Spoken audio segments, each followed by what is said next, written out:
Então, sejam todos muito bem-vindos à nossa primeira sessão de conversa com o autor virtual. Né? Ela era realizada em um projeto da biblioteca e que hoje está vinculada à Escola Nacional da Defensoria Pública da União.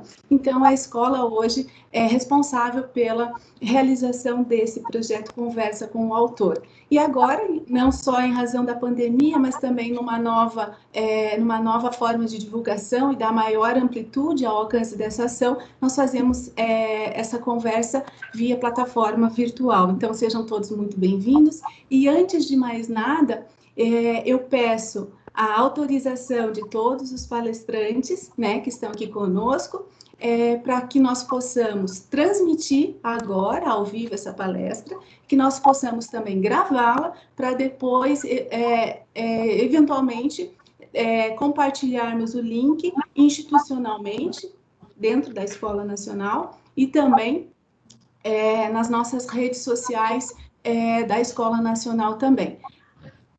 Essa autorização engloba não apenas aos palestrantes, mas também todos os presentes que, ao fazerem suas perguntas no chat, também terão a sua identidade mostrada, também como a sua pergunta. Em tempos de LGPD, proteção e transparência na coleta e divulgação de dados, é preciso que todos que aqui estão tenham ciência da utilização destes dados, destas imagens, destas informações. Então, eu pergunto aos palestrantes se tem algum óbice a essa gravação, transmissão e posterior utilização deste webinar. Não, Olinda. Não? Então, tá bom, uma vez aceito isso, eu vou apresentar o evento de hoje, nossa conversa com o autor. Na conversa do autor, hoje, nós falaremos sobre o livro Comentários à Reforma da Previdência, a Lei 13.846 de 2009 e a Emenda Constitucional número 103 de 2019, na visão dos defensores públicos federais. E vamos contar com a presença dos colegas defensores federais Daniel Cogói, Guilherme Rojas, Patrícia Betim Chaves, Giedra Pinto Moreira, e da nossa estimada Heloísa Pancotti, valorosa advogada que atua e milita na área do direito previdenciário. E para a mediação deste evento, nós contamos com a presença do nosso tão estimado colega, Dr. Leonardo Lorea Matar, né, que, dentre tantas atribuições dentro da Defensoria Pública da União, sempre foi um estudioso, um interessado e um assíduo acompanhante dessas conversas com o autor. Então, sejam todos muito bem-vindos a este evento.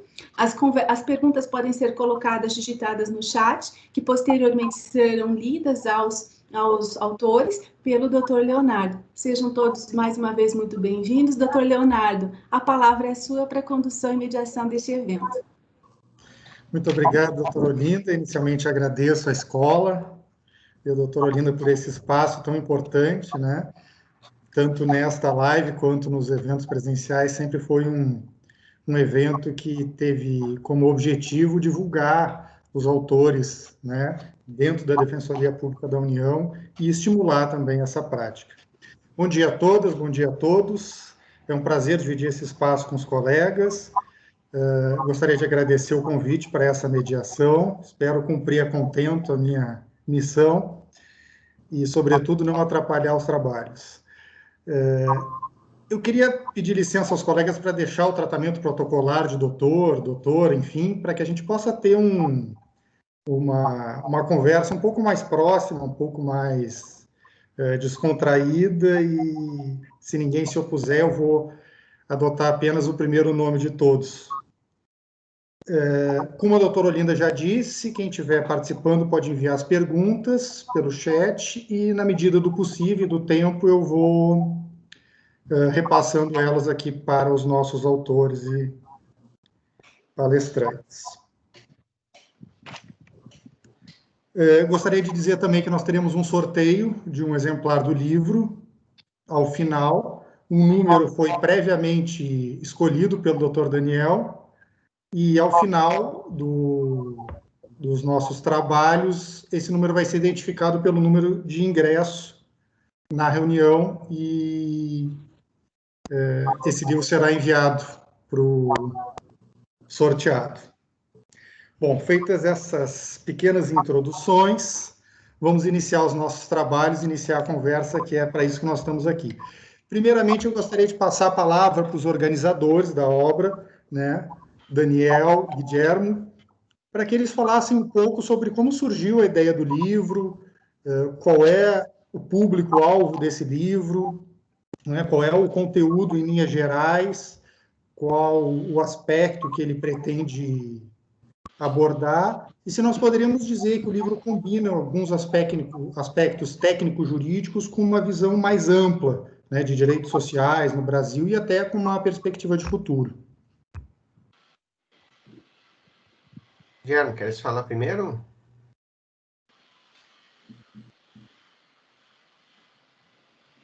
O microfone estava desligado. Pode ser, se você quiser conversar também, começar, a gente vai conversando junto. Uhum. Acho que eu posso falar, então. Na verdade, a ideia surgiu, nós fizemos a ideia partiu do Guilherme, na verdade, né? Nós fizemos um livro no ano passado sobre direito previdenciário na visão dos defensores públicos federais, né? E foi uma experiência muito boa para nós, né? Também teve outro evento também do Conversa com o Autor. E o livro teve uma receptividade muito boa também entre colegas e estudantes e público em geral. E com a reforma da Previdência surgiu a ideia de nós fazermos um outro livro, né, sobre o tema da reforma. E foi mais desafiador porque o primeiro livro foi uma coletânea de artigos, né? Então, mais ou menos o pessoal que colaborou no livro já tinha alguma coisa preparada, né? E a gente juntou tudo num livro lá sobre previdenciário. E a reforma da Previdência, o desafio foi maior porque a gente se dividiu entre nós os temas, né? E nós fizemos nos propusemos a estudar e a elaborar alguma coisa a partir de cada tema que foi proposto. Então, acho que foi mais desafiador para todos os envolvidos. E é interessante também, assim, pelo menos na minha visão, né?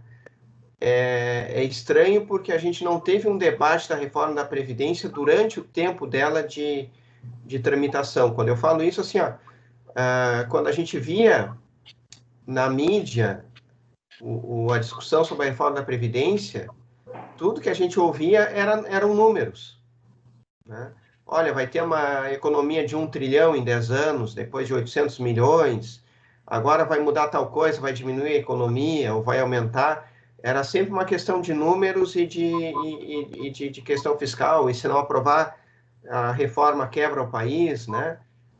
E a sensação que a gente tinha era que uma vez a reforma aprovada, ninguém sabia exatamente o que foi aprovado, né? Porque isso não foi discutido, né, amplamente, né? Seja no Congresso, né, e seja na mídia. Então, acabou que o momento que sobrou para se discutir essas coisas, e até para informar as pessoas sobre o que mudou, está sendo agora, né, no momento posterior à aprovação da reforma. E esse livro é interessante porque as pessoas conversam conosco, eu tenho conversado com várias pessoas, né, mesmo com distanciamento, a gente vai se comunicando da forma que dá, e há muito interesse, tanto assim de colegas defensores, de advogados que militam na área, e até mesmo de pessoas que não são da área jurídica, né? Eu tenho uma amiga minha que esses dias entrou em contato comigo, mais até de um amigo que queria um livro porque estava perto da idade de se aposentar, né? Ou pelo menos ela achava que estaria, e ela queria ler o livro para entender como ia ser a aposentadoria dela. Então, realmente assim, a gente nota isso, que pela forma como se deu a tramitação da reforma, faltou muita informação e discussão sobre o conteúdo da reforma. E com esse livro a gente se lançou o desafio de tentar contribuir para essa discussão, né? E aí eu passo a palavra para o Guilherme. Obrigado, Daniel. Na verdade, foi realmente isso que aconteceu. A gente tinha já uma experiência prévia relativa ao outro livro que a gente tinha organizado, né? O Direito Previdenciário na visão dos defensores públicos federais. E aí a gente resolveu participar democraticamente, né? Dessa reforma, né? Da forma que a gente sabe fazer, que é fazer a crítica, né? Ao que está sendo proposto, enfim, aí ao analisar de forma crítica, no bom e no mau sentido, evidentemente, a proposição legislativa. E a questão é que, como o Daniel falou, nós não tivemos realmente um debate profícuo, né? A emenda 237 lá do Temer, a primeira proposta de reforma da Previdência, ela foi debatida há mais de 1 ano e meio no Congresso e, no final, não foi aprovada, né? Não foi nem levada à votação porque o governo iria perder. Então, ela foi retirada.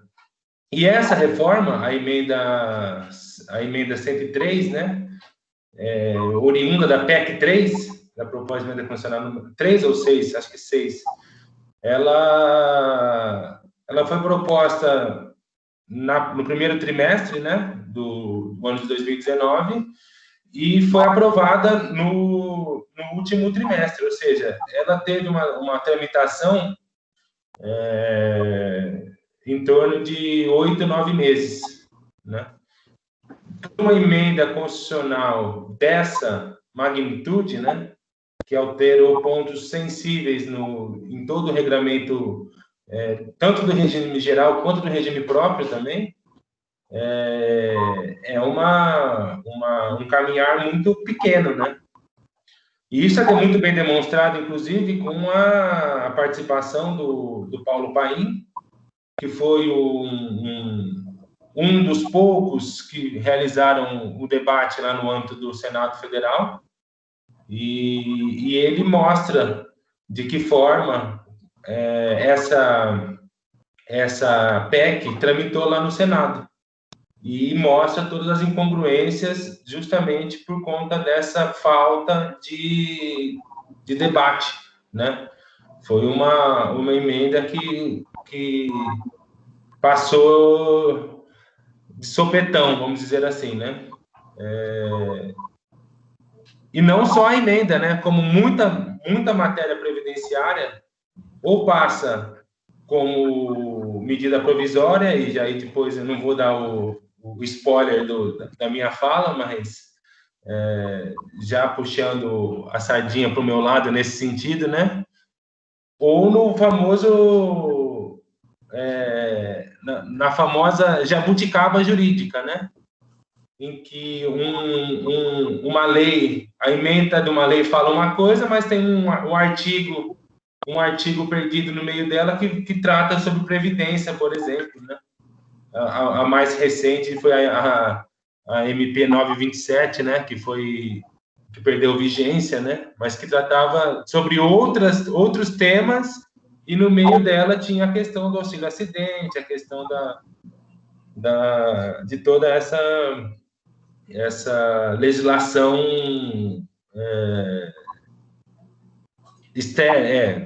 alienígena, vamos dizer assim, né? Mas realmente foi essa. Mas a grande ideia nossa é fazer com que a Defensoria Pública da União se torne, né, uma referência, não só na atividade, né, que nós já somos, porque somos demandados diariamente em matéria previdenciária por conta dos nossos assistidos, e temos a nossa atuação voltada principalmente para a demanda previdenciária, né? Acho que o nosso carro-chefe, acho que em todas as unidades é o previdenciário, mas surge também da necessidade de a gente começar a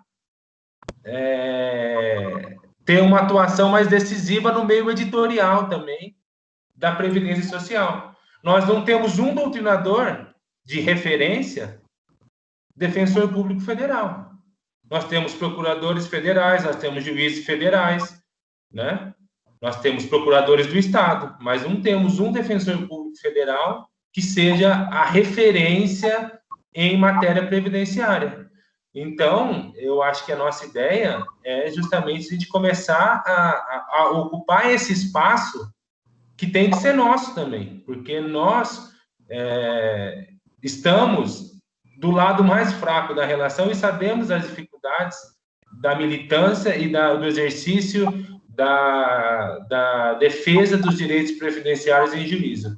Então, eu acho que o grande motivo da realização desse trabalho é justamente esse, colocar a Defensoria Pública da União e seus defensores públicos federais e as pessoas que militam, né, como a nossa querida colega Heloísa Pancotti, como referência também, uma outra referência, né, podemos dizer assim, uma outra referência em editores, né, autores e editores previdenciários.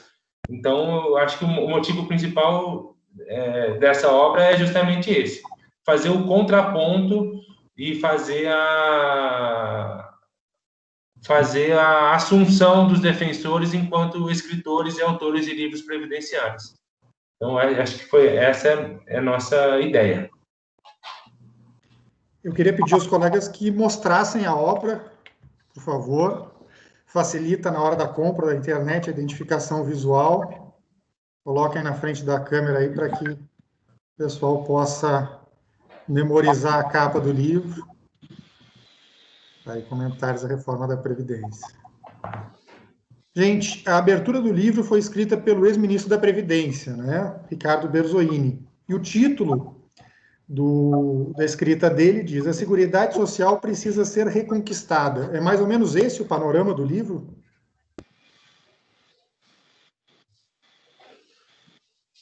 Fiquem à vontade para decidir quem responde, quem não responde. Patrícia. Eu? Vamos lá, as autoras agora. As autoras. Eu acho que a gente tem que reconquistar realmente a Seguridade Social, e aí falando previdência e assistência. O que acontece? Nós tivemos,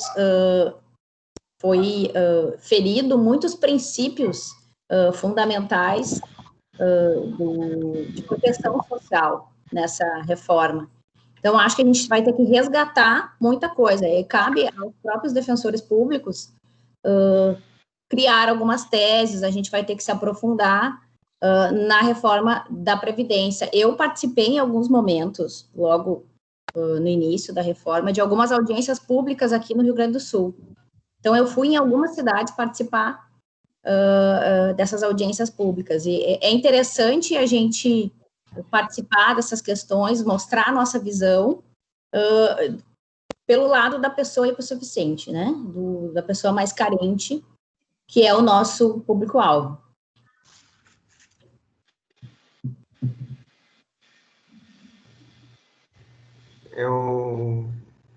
Eu acho também assim, né, aproveitando um pouco o que a Patrícia disse, e acho que a provocação do Leonardo,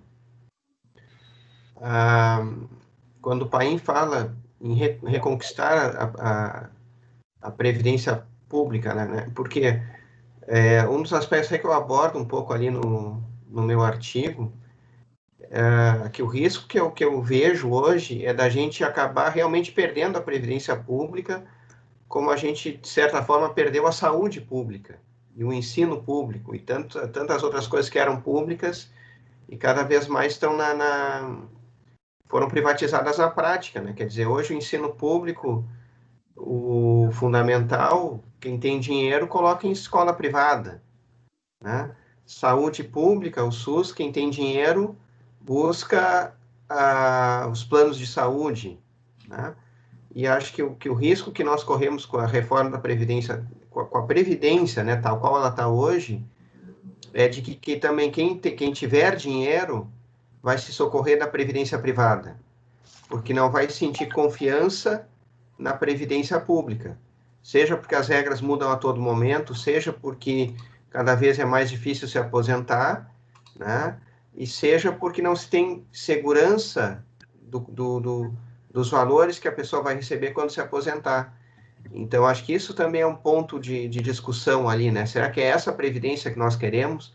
Uma previdência pública, mas frágil, né? Inconstante, cheia de problemas, e vamos deixar, então, o mercado e as redes e o privado regular a nossa previdência? Nós queremos realmente uma previdência pública de qualidade, né? Independente, claro, mas é caro, custa dinheiro, bom, mas aí é questão de prioridade, né? Qual é a prioridade que nós temos no manejo do dinheiro público e de tantas questões que estão envolvidas também com a previdência, né?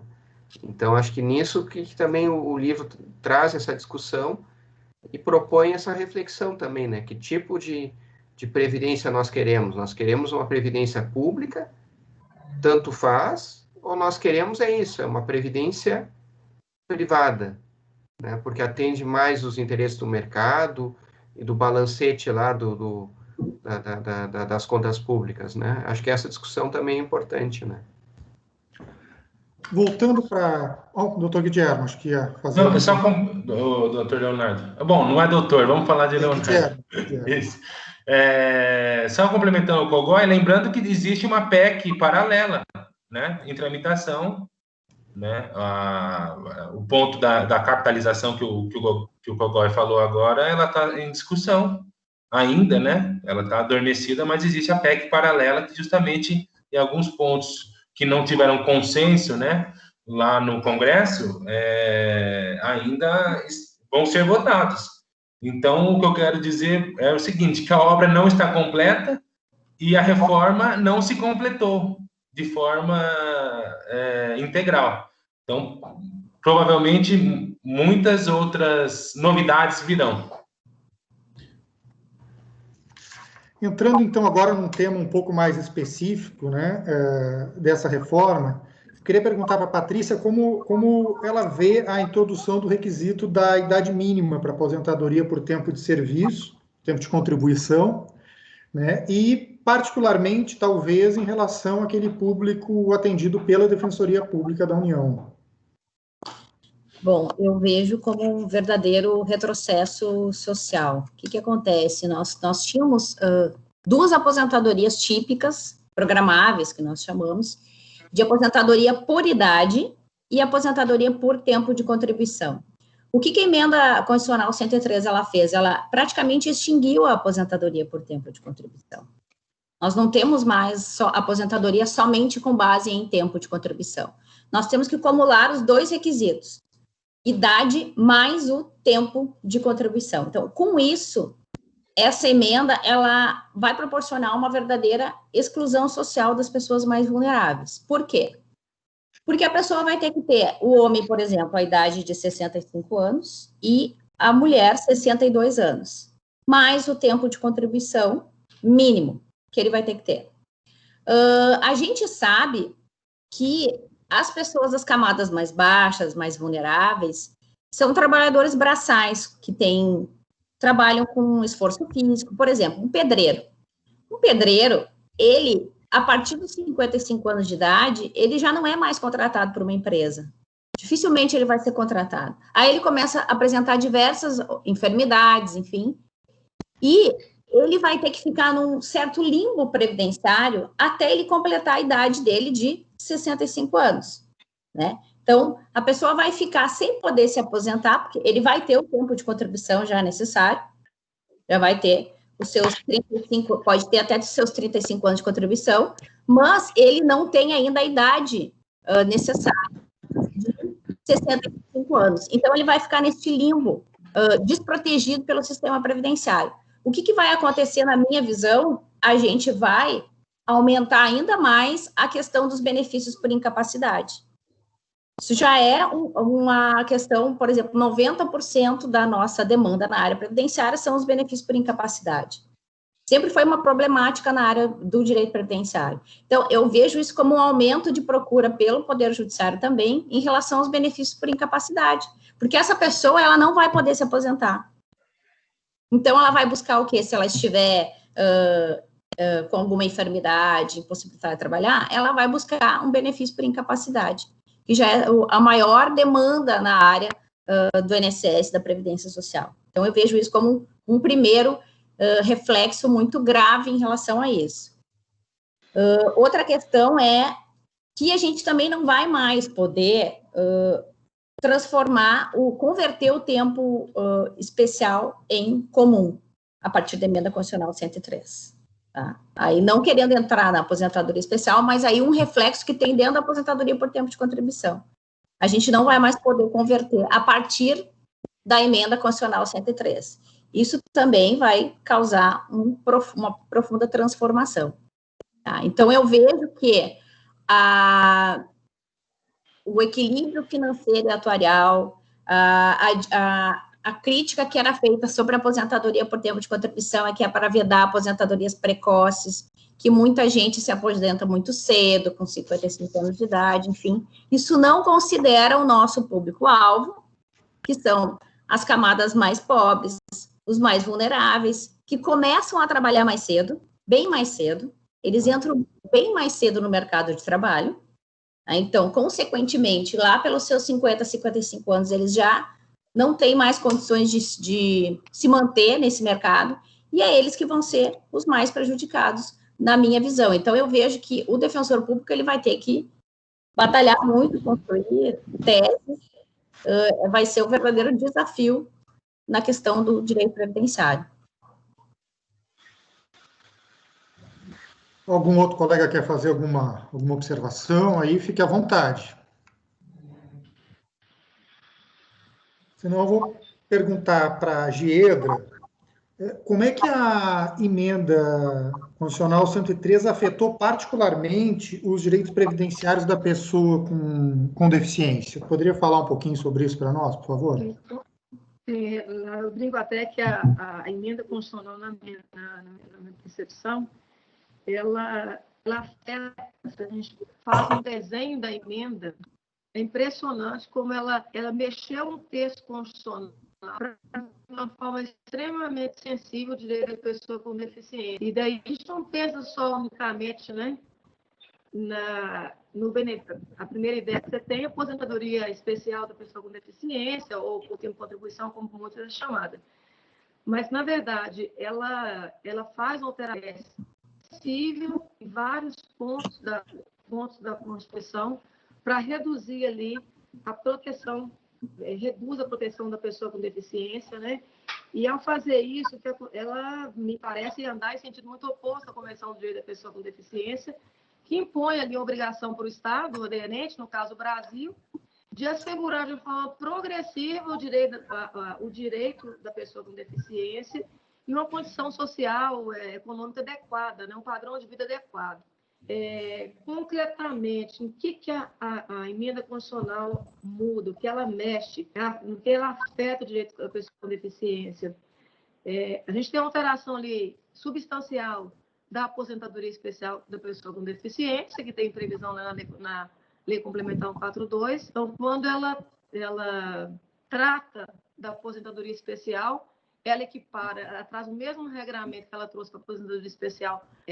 Em geral, ela também tira da proteção constitucional, ela vai dizer ali que o legislador infraconstitucional vai fazer a regulamentação do direito da aposentadoria especial, inclusive da pessoa com deficiência.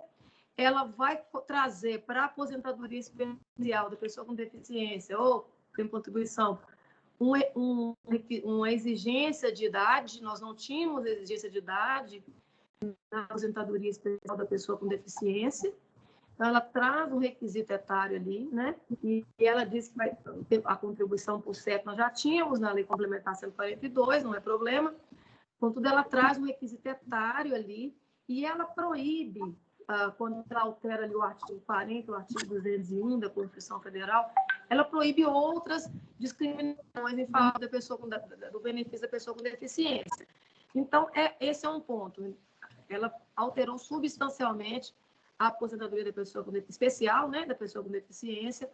E é curioso notar como a reforma ela passa a iluminar ali a interpretação, né, tanto infraconstitucional. Quando a gente vê que o decreto, esse novo decreto do INSS, e na escola a gente conversava recentemente, né, Olinda, sobre um ponto muito interessante. O decreto hoje ele traz quando ele regulamenta a aposentadoria especial da pessoa com deficiência, ele vai mandar aplicar ali uma regra geral, né, que é o cálculo, o 100% do salário de contribuição, inclusive do benefício especial da pessoa com deficiência. Então, nós já temos concretamente, nós temos o decreto já do Executivo dizendo, reduzindo ali o valor do benefício da aposentadoria com deficiência. Me parece que esse decreto vai contra o texto constitucional, porque parece a leitura adequada, porque uma nova transitória da Constituição determinando a aplicação da Lei Complementar 142, até que venha uma nova lei a tratar do benefício especial. Então, a gente tem ali, primeiramente, a aposentadoria especial da pessoa com deficiência, ela é fortemente afetada, porque a Constituição, primeiro, ela tira da proteção constitucional, ela autoriza que o legislador constitucional traga o tema, ela traz um requisito etário, nós não tínhamos na aposentadoria especial da pessoa com deficiência, e essa alteração normativa, ela é feita sem a fundamentação mínima, né? Não tem ali uma indicação, quando a gente pega ali a proposta da emenda constitucional, é fato que o fundamento central da reforma é déficit da Previdência, não só o déficit, como alteração do componente demográfico brasileiro, alteração dos modelos de trabalho. Então, o fundamento central da reforma, me parece que vai ser nesses três pilares aí, né? Déficit, alteração demográfica brasileira e alteração do modelo de trabalho. Mas em nenhum momento a reforma, a proposta, no caso, na época, por ocasião da proposta, ela vai tratar especificamente do nível de proteção que o Brasil alcançou com relação ao direito da pessoa com deficiência. Ela não vai, em nenhum momento ela traz algum indicativo de que essas pessoas com deficiência estão inseridas no mercado de uma forma adequada, de que as ações afirmativas adotadas pelo Estado brasileiro teriam alcançado um tal nível que autorizaria já um tratamento igualitário dos direitos da pessoa com deficiência. Então, nós não temos na reforma, nem na proposta dela, nenhuma fundamentação que indique, sinalize que os direitos da pessoa com deficiência, especial os previdenciários, pudessem vir ser tratados pela reforma, pela emenda, de uma forma igualitária, de uma forma semelhante aos demais segurados. Então, a gente tem uma redução sensível ali na aposentadoria, e não só na aposentadoria. Então, quando a gente pensa na pessoa com deficiência, se eu tenho um instituto de pensão por morte, em que o valor dele alterar sensivelmente para menos, eu também tenho a redução do direito da pessoa com deficiência. Se eu tenho uma aposentadoria, não é? Por incapacidade hoje, com uma redução sensível no valor final desse benefício de aposentadoria, em razão da incapacidade, eu também tenho a redução do direito da pessoa com deficiência. Se eu tenho ali, hoje a pensão, né, a equiparação a filho, a emenda, ela equipara a filho, ele não traz mais o menor sob guarda e não traz o curatelado. Então, ele exclui da proteção, quando a gente olha no texto constitucional da pensão, o menor sob guarda, que era uma discussão que nós tínhamos na jurisprudência, o STJ já tinha dito, já tem uma jurisprudência favorável à proteção do menor sob guarda. Então, a emenda, ela exclui, contudo, da proteção menor sob guarda o curatelado.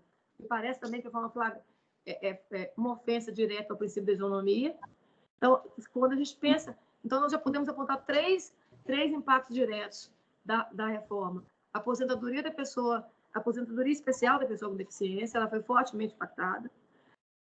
Quando a gente tem uma redução no valor da pensão por morte, que ampara a pessoa com deficiência em uma larga escala, eu também tenho redução de defesa da pessoa com deficiência. Quando eu reduzo sensivelmente a aposentadoria por incapacidade, eu também tenho a redução da pessoa com deficiência.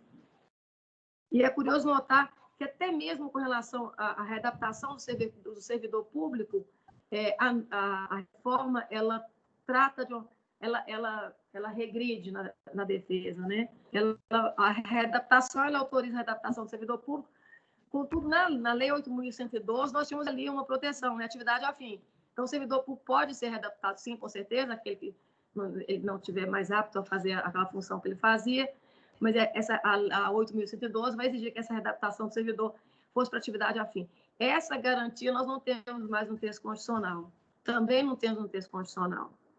Então, me parece que o acesso à justiça também, quando ela muda ali o artigo 109, né?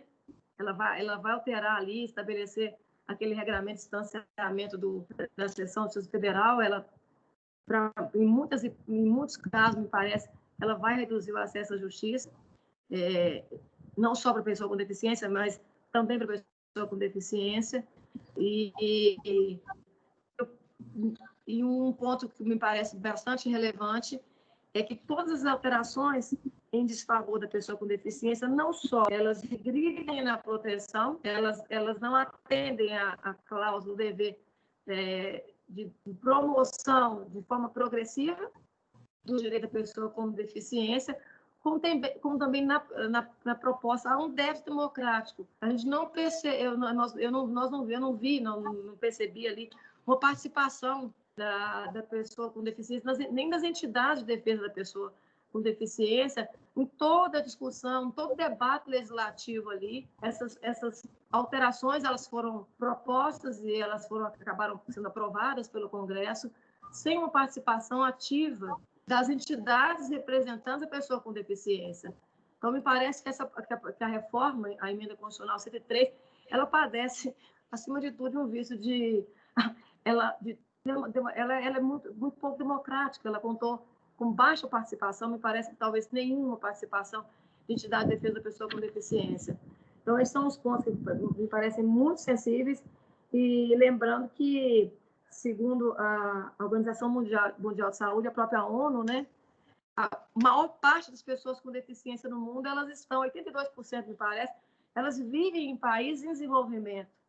Mais da metade das pessoas com deficiência estão na América Latina. E 82%, me parece, de pessoas com deficiência são pessoas em situação de pobreza. Então, a gente tem socialmente um dever do Estado brasileiro. Se eu tenho uma pessoa com deficiência, a grande maioria delas está em situação de pobreza.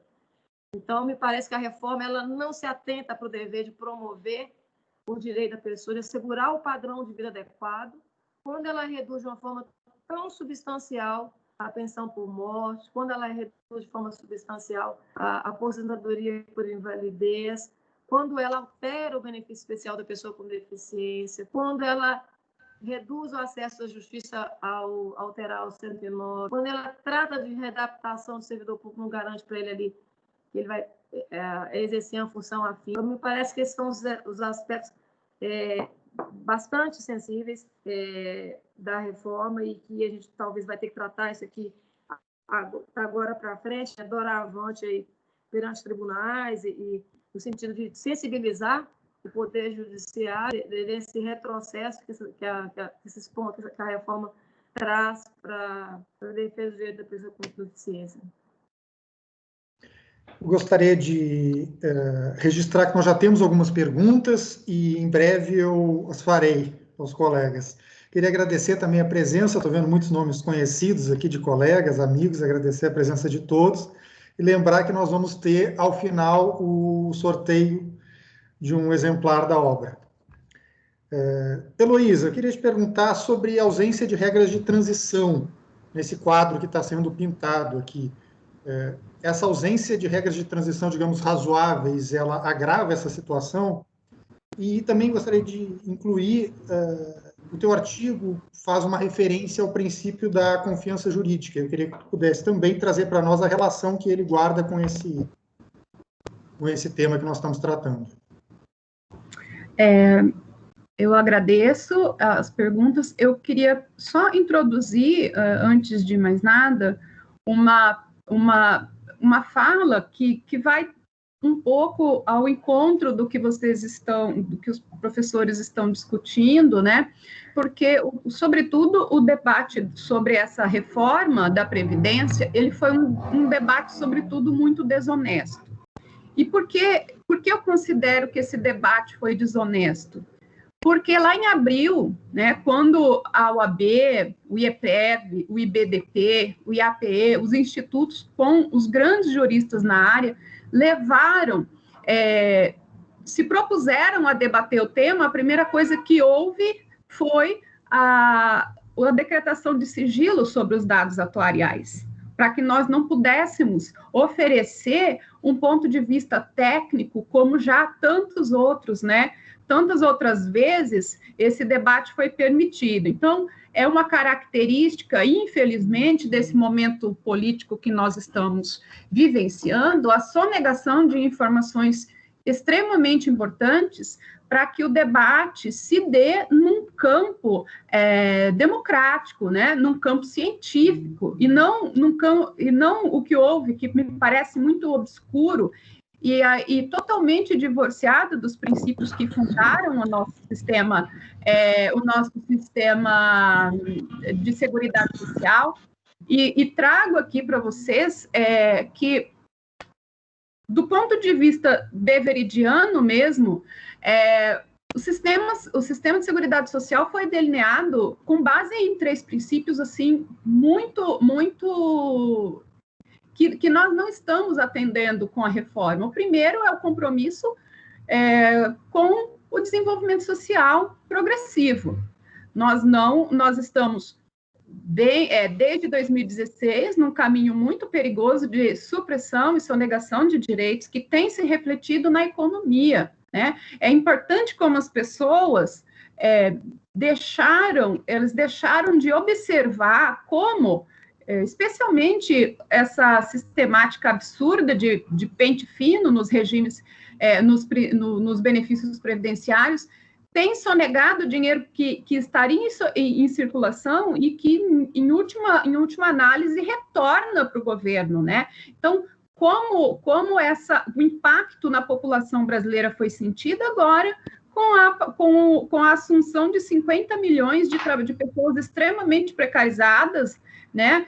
Que tem para si os riscos das atividades econômicas que estão desenvolvendo e que se mostraram absolutamente vulnerabilizados aí com o primeiro desafio global de grande monta, né, ao sistema de seguridade social mundial. O segundo princípio que a gente está se divorciando também é que o Estado precisa oferecer a seguridade social para o seu povo. O bem-estar é um dever do Estado. A nossa população hoje é uma população carente, é uma população desprotegida, né? Desprotegida, e é uma população infeliz, né? A pandemia trouxe isso. A pandemia trouxe isso de maneira absolutamente evidente, né? O sofrimento das pessoas nas filas, né? A quantidade de pessoas se rebelando contra as normas sanitárias, porque precisam sobreviver, né? E ali, o compromisso de que a Seguridade Social, ela não é um sistema isolado, ela é parte de várias políticas, né, que agem em conjunto para o desenvolvimento da humanidade. Então, nesse ponto, essa reforma, que eu não vejo ela de maneira isolada, eu a vejo como parte desse grande conjunto que tem se retirado dos compromissos constitucionais e dos compromissos estabelecidos no sistema de seguridade social. Agora, com relação às regras de transição, veja, são regras insuficientes, né? São regras que trazem um prejuízo muito grande, especialmente para aquelas pessoas que estavam prestes a se aposentar, né? E, veja, um período de 13, no máximo 13 anos, não é suficiente, porque as pessoas já estavam contribuindo há mais de 20 anos, né? E agora estão surpreendidas, foram surpreendidas com essa mudança abrupta. E o que é pior, né? Não se trata apenas de uma mudança na forma de contribuição, ou não se trata no tempo de contribuição, é uma mudança na forma de cálculo, né? Então, para quem estava ali há pouco tempo de se aposentar, é uma frustração absurda no seu plano de vida, no seu planejamento econômico, no fim, né?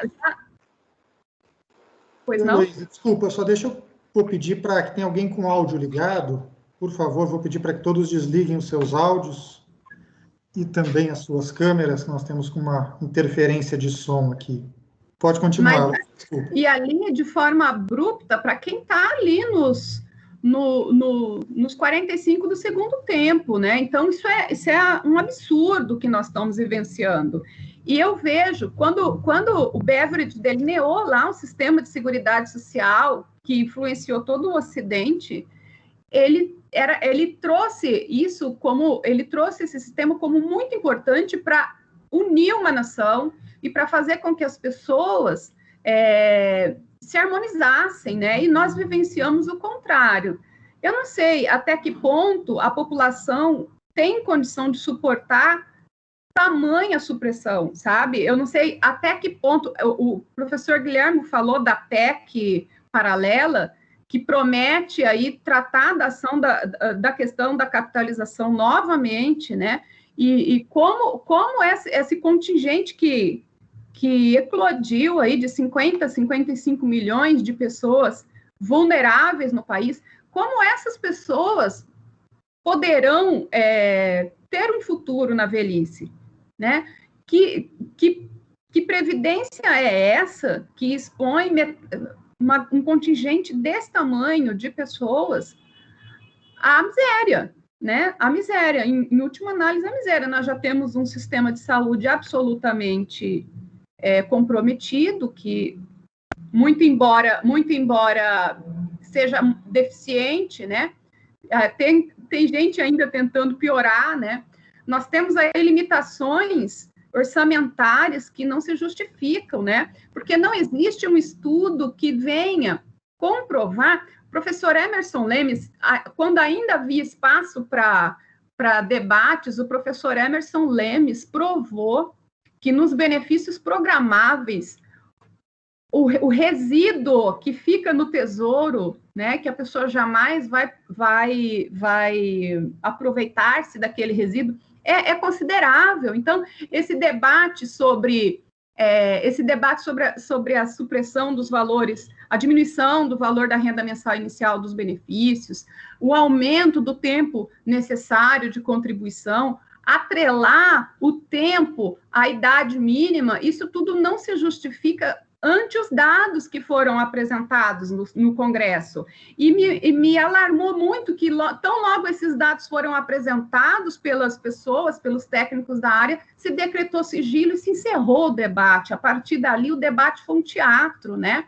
Mas, enfim, com relação à segurança jurídica, as pessoas que já vinham caminhando para fruir das suas contribuições, para fruir da sua participação nesse sistema previdenciário, elas foram atropeladas aí, né?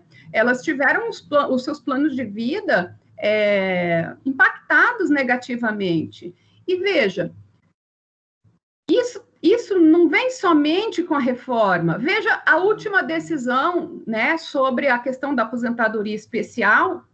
Nós tínhamos um Supremo que dizia ser contra a desaposentação, que não poderia haver desaposentação, mas nesse julgamento eles acabaram criando uma desaposentação às avessas, visto que tem muito aposentado recebendo benefício de aposentadoria especial e que vai ter que desaposentar se quiser continuar trabalhando na atividade que ele é bom, na atividade que ele planejou, estudou, investiu para se tornar melhor, né? Temos aí médicos, temos aí dentistas, temos aí profissionais da área da saúde extremamente capacitados no auge da sua produção acadêmica e que não podem continuar trabalhando nas suas profissões se quiserem se quiserem aposentar na modalidade que a lei previu. Então, veja, nosso país, ele precisa, a nossa jurisprudência, as nossas novas teses que vão ser construídas agora a partir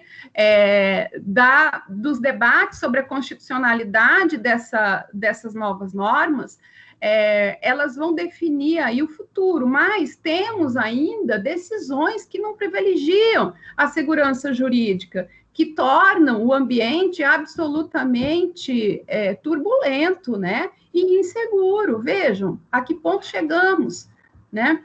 Então é isso. E sobre segurança jurídica, eu tenho muito, muito afeto por uma obra escrita pelo professor Vitor Souza, que saiu pela Alteridade, que justamente fala da proteção da confiança jurídica na Previdência Social. Então, precisamos nos comprometer agora na construção das novas teses a exigir, né, um mínimo de comprometimento com os princípios basilares dessa previdência solidária, dessa previdência comprometida com o desenvolvimento social e não com a vulneração, né? Nós não temos, infelizmente, num país tão desigual, condição de nos apropriar do nosso próprio futuro, né? Então, é isso. Muito obrigada pelo tempo, pelo espaço, e é isso. Nós que agradecemos. Guilherme, muitos colegas falaram aqui sobre a falta de debate público, né, que aconteceu durante o processo de reforma. E o teu artigo diz que as reformas emergem como expressão do autoritarismo estatal, atropelando os instrumentos democráticos. Poderia falar um pouco sobre isso, aprofundar um pouco esse tema? Sim, Leonardo. Na verdade, o meu artigo ele trata da MP 871 de 2019, né? Foi a mini reforma, né? É uma pré-reforma, né? Porque ele foi o presidente eleito tomou posse no dia 1º de janeiro e no dia 15 de janeiro ele já editou essa medida provisória, a 871, que tratou basicamente de uma reforma extensa dos benefícios previdenciários, da forma de comprovação, tratou de carência, né? Tratou da pensão por morte, enfim, ele fez uma alteração profunda, né? Via legislação de exceção, que é a medida provisória, né? Então, nós temos aí um uso exacerbado de medida provisória, né, para tratar de temas previdenciários. E aí, já extrapolando um pouco o contido no artigo, mas tendo em vista que esse uso de medidas provisórias em direito previdenciário foi objeto do meu estudo, da minha pesquisa na dissertação do mestrado, eu posso afirmar que, na verdade, o uso de medida provisória ele não é prerrogativa, né, ou não é característica de nenhum governo. Na verdade, todos os governos, sejam os governos de esquerda, centro ou direita, utilizaram-se desse instrumento para modificação da legislação previdenciária, né? Perdeu-se uma grande oportunidade lá em 2001, com a emenda constitucional 32, que delimitou algumas arestas onde as medidas provisórias não poderiam versar, né? A exemplo de direito processual penal, a exemplo de matéria tributária, enfim, uma gama de restrições ao uso de medidas provisórias, mas essa restrição não foi feita em matéria previdenciária, né? Para você ter uma ideia, dos últimos 20 anos, foram editados em matéria previdenciária uma média de 2 a 3 medidas provisórias por ano. Se nós contarmos que uma medida provisória ela vige por cerca de 120 dias, né, nós temos e a edição de 2 medidas provisórias por ano em matéria previdenciária nos últimos 20 anos, isso eu falo de 98 para cá, né, nós temos que durante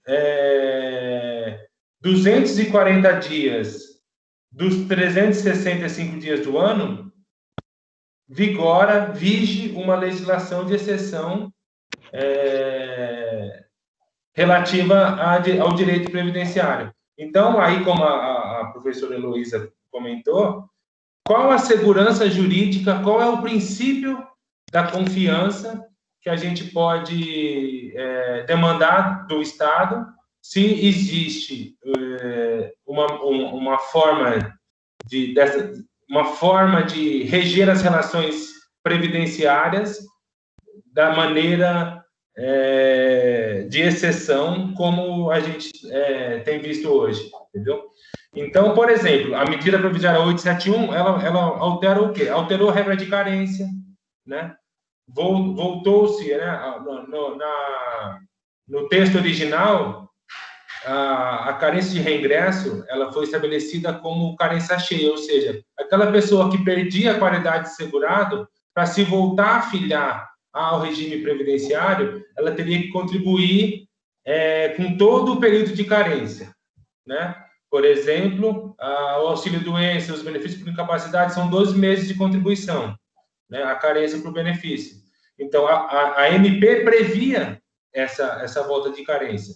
No processo legislativo de conversão, isso foi derrubado, né? Voltou-se à regra de metade da carência, que era uma regra que estava estabelecida já na MP de 2017. Né? Então, quer dizer, como volta à tona essas questões via medida provisória? Né? Uma outra questão, foi criada pela primeira vez na história do direito previdenciário a carência para o auxílio-reclusão, que é uma carência extremamente alta, de 24 meses de contribuição. Né?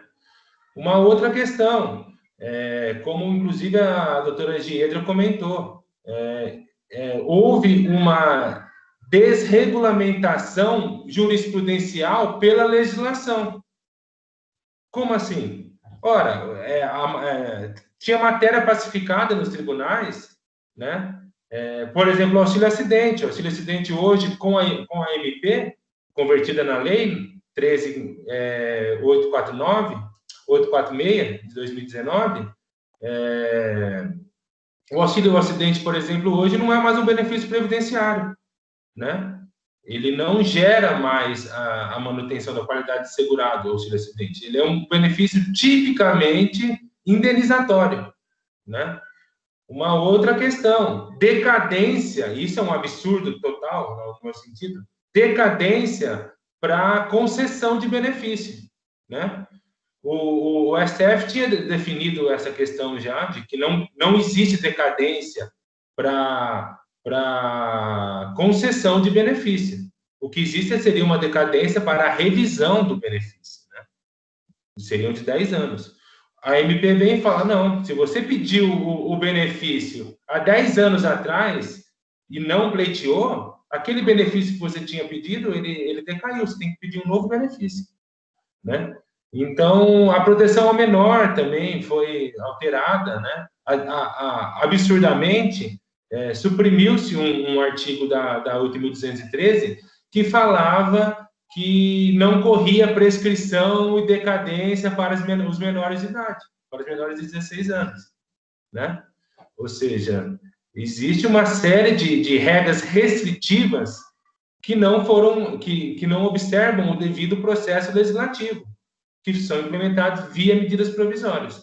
Então, a análise do artigo, né, depois ampliada num conceito amplo em matéria de dissertação de mestrado, foi justamente essa: o uso abusivo de medidas provisórias em matéria previdenciária, e na análise realizada foi especificamente a medida provisória 871, que foi o prenúncio, né? Como o título fala, foi o prenúncio da reforma, né? Então, a partir daí, a gente sabia já o que estava por vir, que veio com a emenda constitucional 103, posteriormente. Vamos iniciar, então, com as perguntas do nosso público, para que a gente não corra o risco de não conseguir fazê-las, né? Em razão do tempo.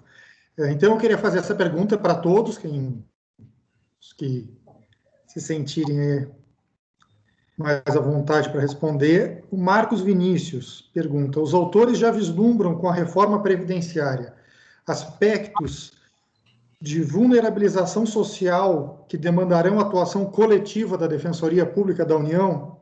Já identificaram algumas teses de tutela jurídica coletiva dessa vulnerabilidade previdenciária nesse contexto de assistencialização iminente? Então, aí eu passo a palavra para os autores para responder para o Marcos Vinícius. Posso responder? Fique à vontade. O Marcos, eu estou atualmente como defensor regional de direitos humanos aqui no Rio Grande do Sul. E acho a pergunta muito, muito interessante. O que eu posso dizer? Claro que a gente não tem como atacar diretamente a reforma da Previdência por ação coletiva, porque a gente não pode usar ação civil pública contra ato normativo, né? A gente pode atacar os efeitos, né, da reforma, né? E também outra medida que seria interessante seria se o defensor-geral, né, o defensor público-geral federal, tivesse legitimidade para propositura de ADIM, por exemplo, né? De repente seria o caso, talvez, até de alguma ação direta de inconstitucionalidade em face de alguns pontos da reforma que a gente possa ter por inconstitucional. E acho que é uma pena que não se tenha essa legitimidade, porque até pelo nosso ângulo de atuação, a gente consegue, às vezes, perceber pontos ali que acho que poderiam ser atacados por via de ADIM, tá? Agora, o que eu posso te falar, assim, da minha experiência no DRDH, embora eu assumi não faz muito tempo, né, e a maioria das ações que eu tenho atuado até foram propostas pelos que me antecederam, tá? A gente nota, tem muitas ações que nós temos, ações civis públicas, contra o INSS, que são reflexo, eu não diria da reforma, mas de um processo que nós estamos tendo, que a Heloísa apontou muito bem na fala dela, de desmonte da Previdência, né? Porque nós tivemos, assim, vários servidores da Previdência que se aposentaram, não houve reposição, né? Nós temos, assim, um projeto de digitalização da Previdência que vem já sendo implantado há algum tempo, em que se substitui uma fila física, né, por uma fila virtual, de substituição do atendimento presencial para atendimento por telefone e atendimento digital que não é acessível para uma grande parte da população. Nós temos hoje situações de benefícios de salário e maternidade que são analisados com 3, 4 meses de atraso, que a pessoa já voltou a trabalhar depois do fim da licença e só então começa a receber o benefício, quer dizer, o benefício que era para ser durante a licença está sendo pago depois do retorno da atividade ao trabalho. Nós temos problemas crônicos de atraso nas perícias, né? Se criou um sistema hoje, que é o tal do pente fino, né? em que se faz perícia para revisar a concessão do benefício, né? O perito ganha um adicional para revisar um benefício que já foi concedido, mas não para conceder um benefício novo. Então, não há hoje interesse da Previdência em analisar os benefícios das pessoas que estão requerendo. Isso gera um atraso, gera um passivo. Então, nós temos visto muito isso. As pessoas hoje, elas estão com dificuldade de fazer o requerimento, de acompanhar o processo administrativo. Os processos estão demorando e nós temos várias ações civis públicas nesse sentido, ou de buscar garantir atendimento a essas pessoas, celeridade na análise desses processos administrativos, garantir direito à perícia, ou até mesmo a perícia virtual, ou que não sejam cortados os benefícios porque a perícia presencial não pode ser realizada. Então, a gente vê hoje dentro assim da Previdência, né, um estado de caos, né, que a gente observa, né, que não é decorrência direta da reforma da Previdência, mas decorrência de um processo de desmonte do próprio INSS, de certa forma, né. Isso gera impacto na população e gera impacto, é claro, também no nosso trabalho. Eu vivencio hoje na Defensoria Pública situações que eu nunca vivenciei na minha carreira em quase 20 anos de defensor público, né, da dificuldade, às vezes, de se implantar um benefício que foi concedido por ordem judicial. Né? Quando eu comecei atuando em previdenciário, o Leonardo lembra, porque o Leonardo foi que me ensinou previdenciário, que eu não sabia, né?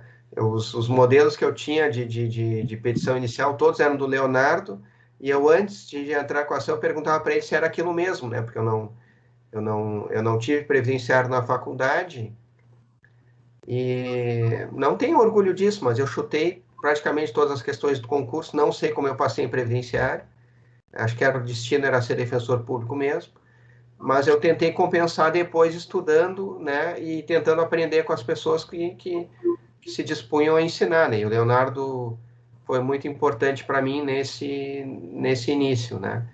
Então, mas assim, o benefício era concedido, tinha ordem judicial, no mês seguinte a pessoa estava recebendo, e hoje a gente tem tido reuniões aqui no Rio Grande do Sul entre a Justiça e o INSS, a Defensoria Pública, para se tentar reduzir o tempo de implantação dos benefícios por ordem judicial, que está muito acima já de 30 dias.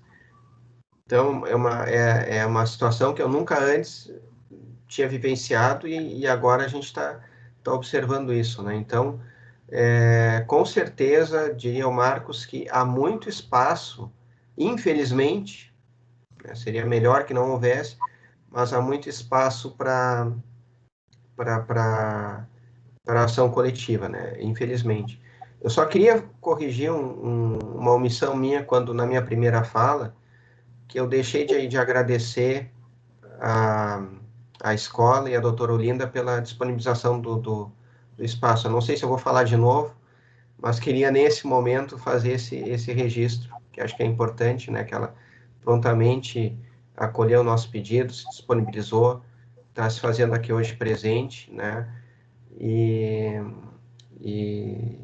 realmente a minha gratidão pelo espaço, né, pela plataforma também, né, que está correndo tudo bem. Eu e o Guilherme, a gente até teve a experiência há pouco tempo de ser hackeado, né, Guilherme? Numa outra live também sobre o livro. Aqui a gente está numa plataforma bem segura, né? E o Leonardo já fiz aqui, já falei que ele foi meu professor de previdenciário, acho que falando isso não preciso falar mais nada, né? Mas fica aí esse registro. E vários colegas também que estão aí, que eu tenho muito carinho, mas não vou também citar um a um, tá? Mas passo a palavra aí para o Leonardo, para os demais que queiram também responder a pergunta do Marcos. Eu posso falar um pouquinho, eu tenho uma ideia em relação a algumas questões que a gente pode desenvolver um pouco mais. Uma tese que eu acho que a DPU pode desenvolver é a questão da carência, dessas constantes alterações legislativas da carência. Então, nós tivemos uns períodos em que a carência, o resgate da qualidade segurada, mais especificamente, era de 1/3, depois foi para... O Guilherme até já falou isso, sim, mas e depois ela passou para 6 meses para resgatar a qualidade segurada, depois mais 12 meses, e depois retornou para 6 meses. Eu acho que isso fere a segurança jurídica. Eu tenho tentado questionar individualmente isso nos meus processos, mas, de repente, é uma coisa para a gente pensar coletivamente, se for possível. que, na verdade, é uma proteção insuficiente. Essa pessoa vai ficar, dependendo do período, do fato gerador, ela vai ficar desprotegida, né? É uma verdadeira proteção insuficiente e fere a segurança jurídica, propriamente dita. E outra questão é em relação à vedação do tempo, de conversão do tempo especial em comum, depois da emenda constitucional 103. Questão que eu acho que a gente também poderia desenvolver, porque a pessoa, afinal, vai estar exposta a risco na profissão e ela não vai mais ter esse benefício de conversão. Aí fica a ideia, eu também gostaria, na minha fala, eu também iniciei, não agradeci o convite, enfim, e parabenizar a doutora Olinda por proporcionar esse debate.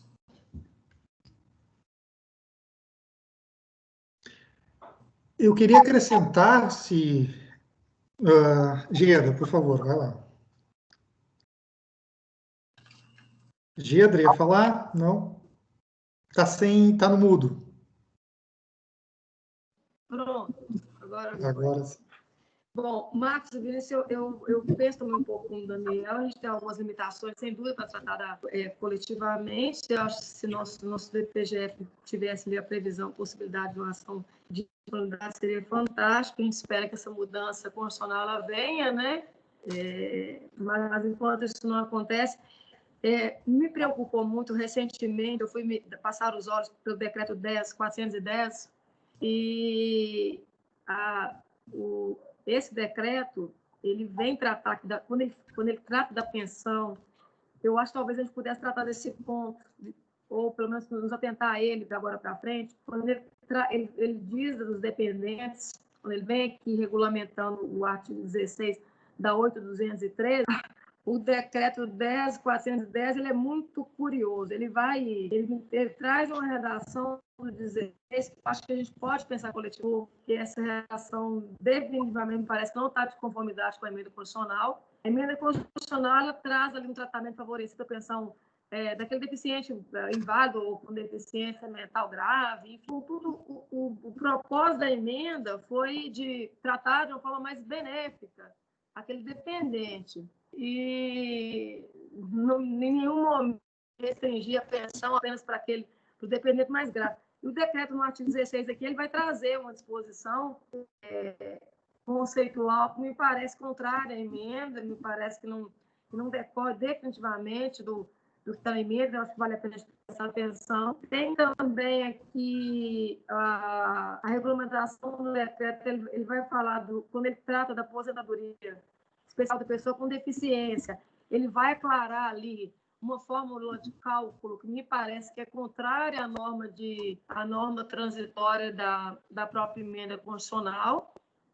Então, eu acho que são dois pontos que talvez a gente pudesse pensar coletivamente, ou pelo menos refletir o desdobramento da aplicação do decreto, ele é muito recente. E agora, eu acho que, ainda que você não pense em judicialização, eu acho que coletivamente a gente pode cuidar de debater alguns temas mais sensíveis da reforma, de audiências públicas. Eu acho que essa é uma medida que talvez a Defensoria nós pudéssemos nas nossas unidades, né?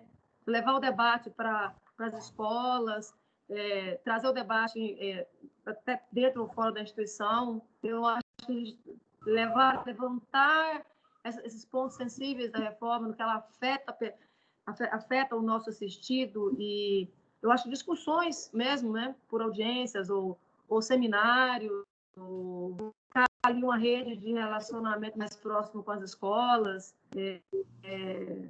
com o próprio Poder Judiciário, talvez a escola da magistratura, né? Penso em palestras. Então, eu fico me perguntando se a gente não podia, talvez, trabalhar mais no linha de comunicação, né? Não necessariamente só de acionar o Poder Judiciário, mas na linha mais de comunicação.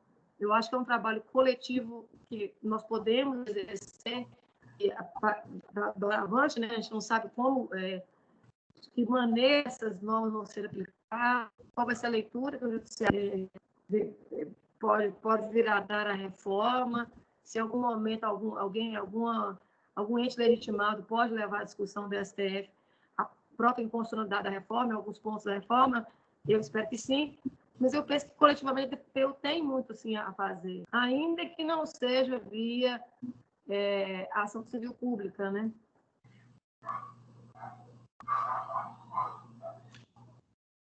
Alguém mais quer comentar? Eu gostaria de acrescentar um pequeno ponto a essa pergunta do Marcos, se já é possível ter uma noção de como o Poder Judiciário está recebendo ou vai receber os questionamentos, se já é possível ter alguma dimensão disso.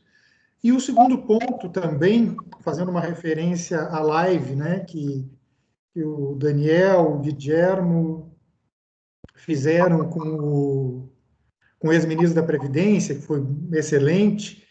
Se há alguma expectativa, se vocês poderiam comentar, num aspecto legislativo, há alguma possibilidade de corrigir algumas dessas distorções sobre as quais nós estamos conversando, ou essa expectativa não existe? Você já quer falar, Guilherme?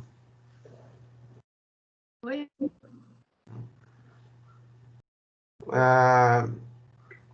Eu acho assim, ó, nessas ações que nós temos contra o INSS, aqui na 4ª região há uma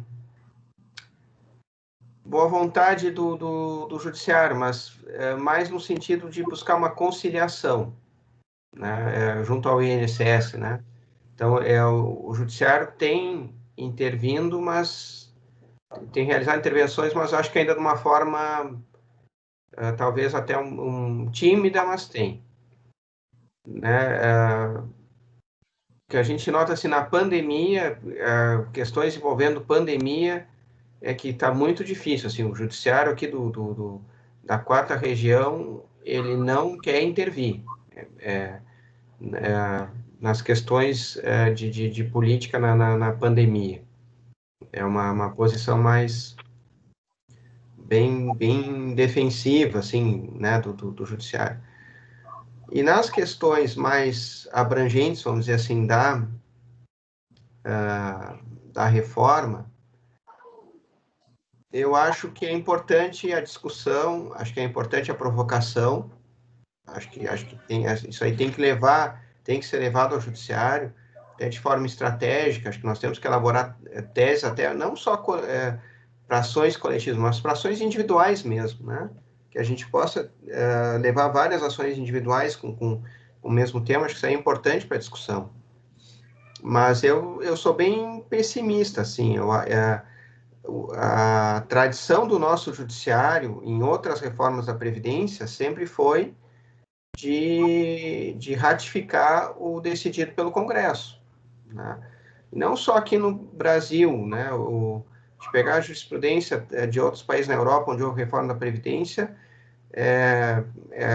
às vezes se discute proibição do retrocesso e outras questões, e dificilmente se conseguiu, pela via judiciária, obter grandes correções de rumo, vamos dizer assim, nessas reformas, né? Então, eu nesse aspecto, eu sou pessimista. Eu penso que a solução, e é o que o Berzoini, na live anterior, falou, é pela via política. É pela via política.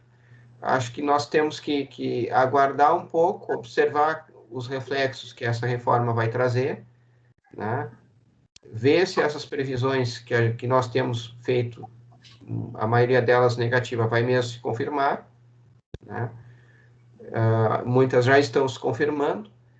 Acho que a pandemia, como a Heloísa também falou, ela lançou luz sobre esse contingente de vulneráveis que nós temos aí no Brasil, na questão do auxílio emergencial.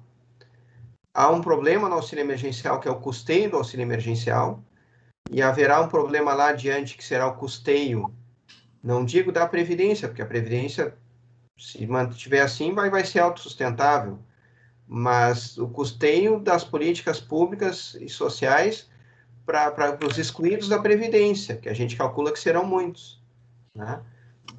Então, acho que a via para se modificar essas coisas é a via política, né? Que vai passar naturalmente por uma troca nas pessoas que hoje ocupam os principais cargos da nossa política, que vamos ver se virá, se não virá, como será, né? Acho que mudança de pensamento, não sei, se fala hoje até em troca no Ministério da Economia, por exemplo, né? por pessoas com pensamento não tão ortodoxo, né? Liberal ortodoxo, né? Talvez possa também, ou uma mudança de rumo na maneira que os atuais governantes estão enxergando essas questões, ou mudar os governantes, mas vai depender de vários aspectos. Pelo judiciário, eu acho que tem que adotar uma tática de guerrilha, né? De escolher algumas trincheiras, batalhar por ali, tentar salvar o que é possível, mas fora disso, acho que a mudança tem que vir pela política. Eu não sei se eu respondo a pergunta. Não. Mais alguém? Então, vou passar para uma outra pergunta. Guilherme? O Leonardo, a Heloísa está com a mãozinha levantada ali, ó. Se ela quer conversar. Desculpa, a Heloísa não está aparecendo aqui na minha tela. Por favor, Heloísa. Eu só queria adicionar um pouco um elemento aí para tentar contribuir com o debate, que é que a emenda constitucional 103, em vários momentos, ela discorre assim, assuntos que serão tratados por lei complementar, assuntos que será regulamentado por lei complementar. Isso vai comprometer a evolução legislativa, né? Porque criou-se, o professor Marco Aurélio Serral fala muito bem sobre isso, criou-se que as mudanças serão instituídas por lei complementar até que se sobrevenham, que sobrevenham novas leis, né? E aí esse debate ele vai sonegar do Poder Legislativo a possibilidade de contribuir com as alterações e as regulamentações, né? Porque essas leis serão de iniciativa do Poder Executivo Federal. Então, nós estamos instrumentalmente engessados e talvez o melhor seria discutir em sede de discutir a constitucionalidade de alguns itens, né, em sede de controle difuso, para ir criando um arcabouço jurisprudencial sólido para levar essas discussões adiante nas instâncias superiores, né, porque é muito preocupante que hoje nós temos aí um STF que julga com a chave do cofre na mão. Então, as grandes teses estão sendo soterradas, solapadas, né? E agora a emenda constitucional, ela trouxe esse engessamento mesmo da discussão, né? Que o professor Guilherme já tinha apontado, que vem desse costume, né, da edição de medidas provisórias e que me parece, assim, um avanço preocupante sobre os poderes sobre o poder legislativo, sobretudo, né, já que todas essas discussões previdenciárias que impactam toda a sociedade, elas não estão tendo possibilidade de discussão, né? Elas estão sendo impostas unilateralmente, né? E o texto da emenda só veio contribuir nesse sentido de engessar completamente a produção legislativa, pelo menos a produção que vem do Poder Legislativo, né? Mas era só isso, muito obrigada. Mais alguém? Eu vou fazer uma pergunta, então, porque o nosso horário não vai poder se estender muito, né? A doutora Olinda já me fez os alertas devidos. Meio-dia é o nosso limite total e absoluto. Já temos 1h30 de trabalhos, então, para não deixar nenhuma pergunta sem ser feita, pergunta do Jânio, nosso vice-diretor da escola. Vocês vislumbram pontos positivos da reforma? Positivo para quem? Para o governo foi excelente a reforma. Então, eu acho que, já respondendo, né, para os destinatários do Seguro Social, eu não vislumbro nenhum ponto positivo. Para o cofre, se a previsão se confirmar, será positiva. Mas já existem estudos dizendo que a reforma não vai atingir a previsão alarmada e sustentada como fundamento para que ela tenha ocorrido, né? Então, eu não vislumbro nenhum ponto positivo em prol do segurado da Previdência Social. Eu vislumbro um ponto positivo. Para mim, o ponto positivo é o que não foi aprovado, que é a proposta original do governo, era que se adotasse um sistema de capitalização.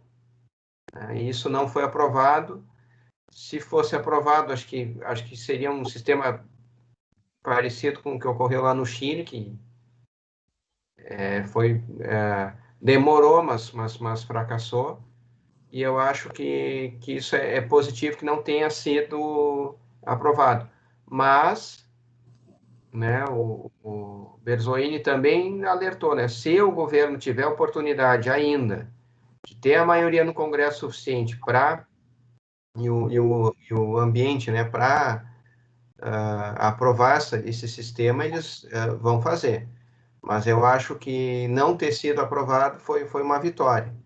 Então, acho que mais a vitória é o que a reforma não conseguiu desmontar. Mas no que ela propõe, acho que aí eu concordo com o Guilherme. Daniel, vou emendar uma pergunta para ti. Mais alguém, por favor? A Heloísa, acho que quer falar, né? Não, eu já tinha falado. Muito obrigada. Daniel, acho que nós temos tempo para mais 2 perguntas, né? Eu queria saber, lendo o teu artigo, né, se tu chegarias ao ponto de dizer que essa reforma pode colocar em xeque todo o sistema, né, de estado de bem-estar social construído a partir da Constituição de 88. Acho que sim. Eu acho que a gente está longe desse estado de bem-estar social. Hoje, nós temos assim, um país dividido, né? Uma população vulnerável, pobre, que não tem acesso ao mínimo, né? E aqueles que têm dinheiro,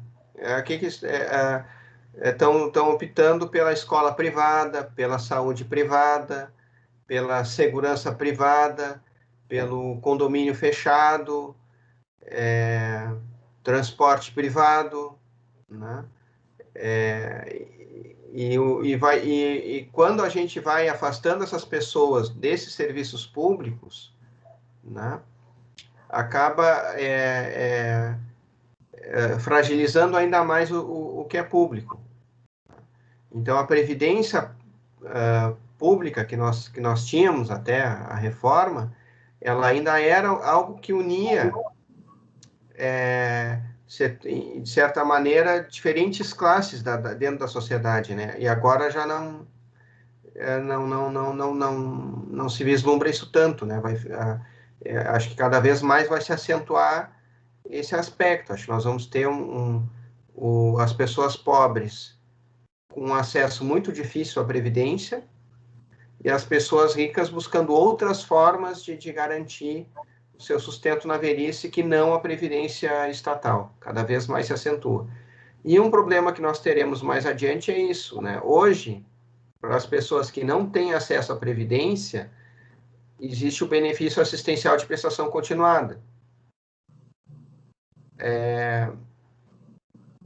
A tendência que eu imagino é isso, é que cada vez menos pessoas vão conseguir se aposentar pela Previdência Pública e vão precisar de outras formas de assistência do Estado. Então, é uma despesa que nós vamos ter ali adiante também. E aí eu fico pensando como que isso vai ser resolvido. Porque, bem ou mal, a Previdência é um sistema que se refinancia, né?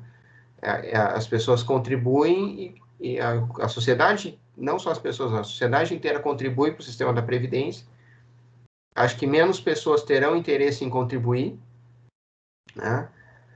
E eu vejo aí um problema para a questão de como vai se dar ali no futuro a questão dessa rede de proteção aos mais vulneráveis, né? Eu vejo com muita preocupação.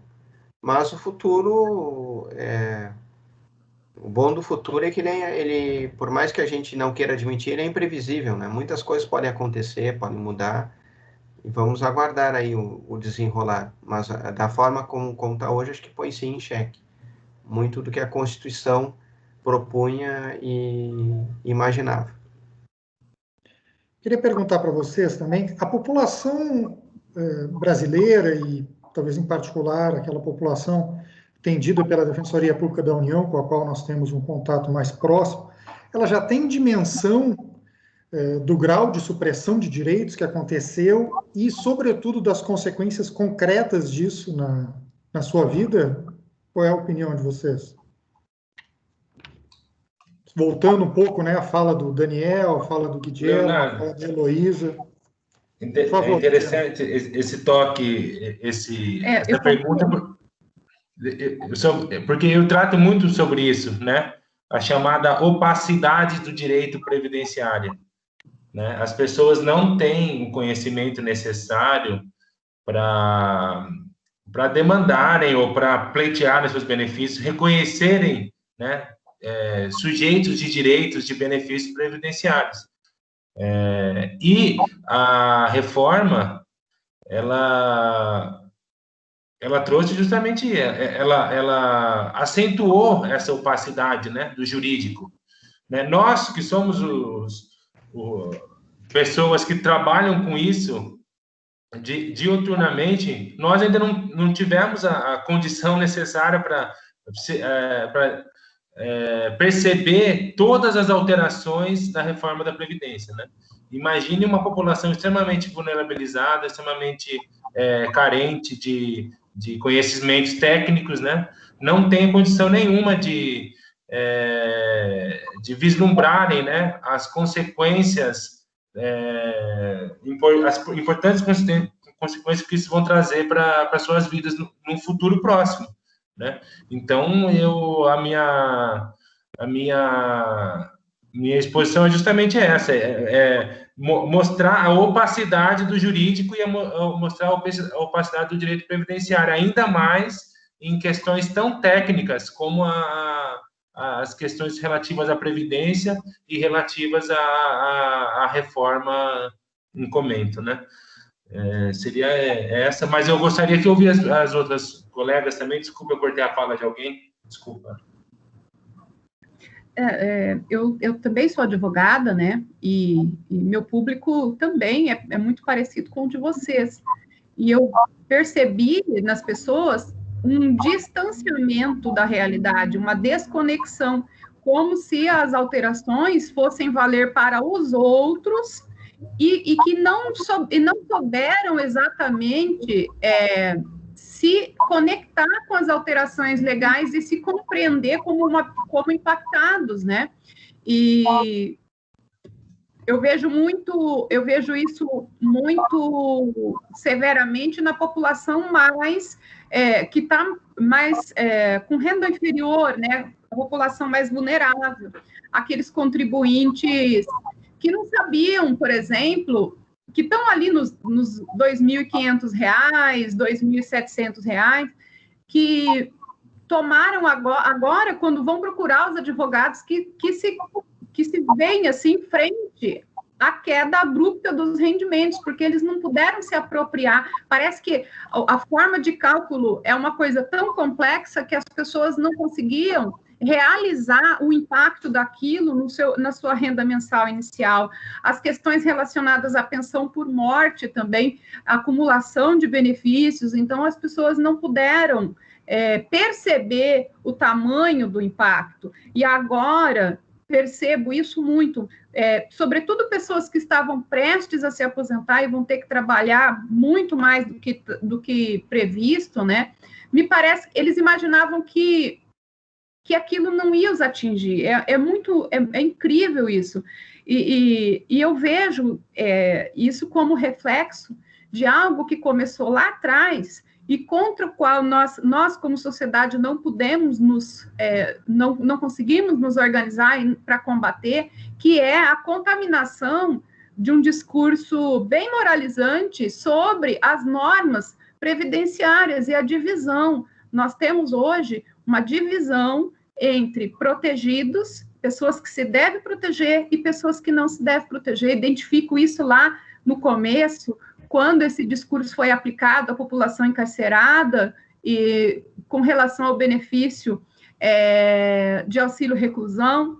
E hoje eu vejo muito isso nos benefícios por incapacidade, as pessoas como enxergadas como potenciais fraudadores de um sistema de previdência, não passíveis de proteção. Então, é contra isso que nós não podemos nos resignar a tempo, e acho que isso resultou nessa confiança das pessoas de que não seriam impactadas de forma alguma, e agora, realizando os resultados, eu vejo isso quando eu atendo um cliente que eu vou colocar o patrimônio previdenciário numa planilha, para que ele consiga identificar o que aconteceu. Muitos ficam estarrecidos, né? Nós temos ali os trabalhadores de mineradores de subsolo, meu Deus, eles vão ter que cumprir uma idade mínima que é humanamente impossível, né? Eles vão morrer antes disso, eles morrem antes de conseguir a aposentadoria,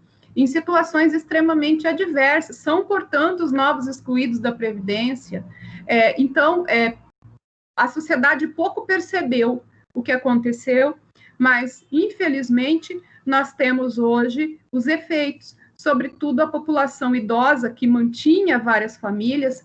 O Covid tem tolhido essas vidas, e nós temos, como reflexo disso, um aumento ainda maior na população vulnerável, sobretudo os que dependem dos idosos aposentados como arrimo de família.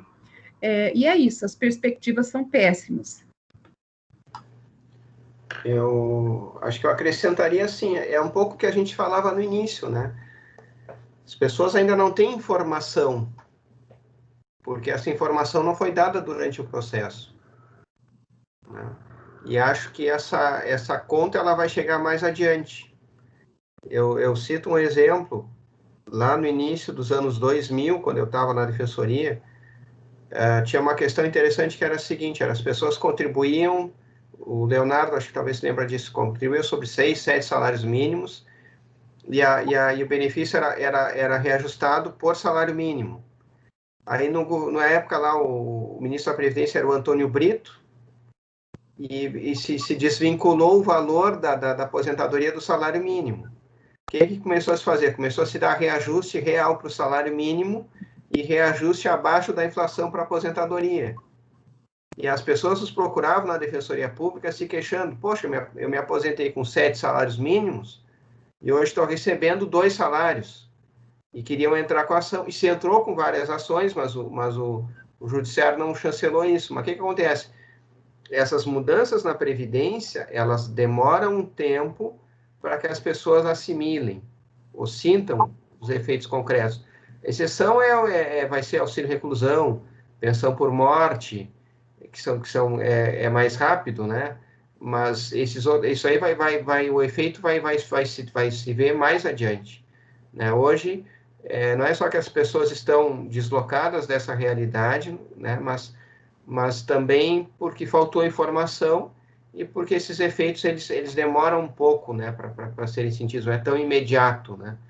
Mas com certeza essa conta vai chegar e vai chegar no balcão da defensoria e vai chegar no escritório do advogado, né? Que quem vai escutar o lamúrio de mais perto, né?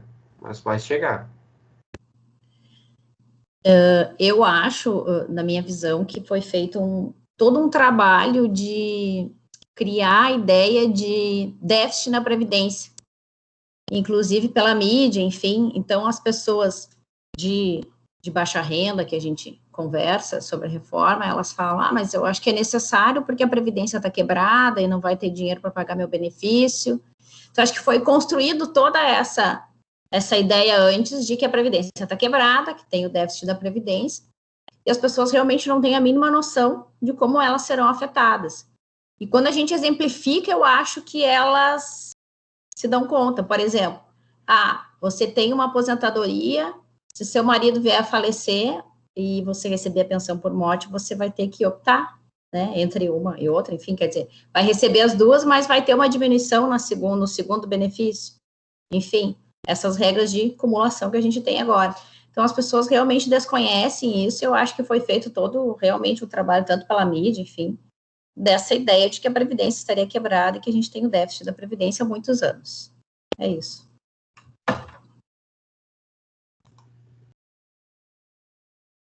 Bem, não temos tempo para mais nada. Eu gostaria de agradecer muito a todos vocês, todos que nos assistiram até agora, especialmente aos autores da obra. Eu achei excelente, espero que todos tenham gostado. Vou pedir para mostrar mais uma vez o livro aí, por favor, para refrescar a memória e facilitar a busca. Aqueles que quiserem colocar no chat ali referências, né? Vi que o Guilherme já colocou, alguns pediram, de obras citadas, de links de artigos. Gostaria de agradecer mais uma vez a Olinda e a escola, e fazer muito rapidamente, antes de devolver a palavra para a Olinda para o encerramento, o sorteio do exemplar do livro. Passo então para o Daniel dizer qual é aquele número que ele havia já identificado anteriormente à conversa, para que o sorteado receba a obra. A gente combinou antes que seria o 13º participante, tá? Que não fosse dos organizadores, né? Eu não sei se ele ainda está aí presente, mas o sorteado é o Dr. Paulo Pedroso. Não sei se o Paulo está aí. Paulo Pedroso. Acho que o Paulo já teve que sair da conversa. Já estamos chegando a 2 horas de conversa. Exato, Tá. Não sei, mantém o sorteio para ele ou sorteio para outro que esteja presente? Os donos da obra que mandam.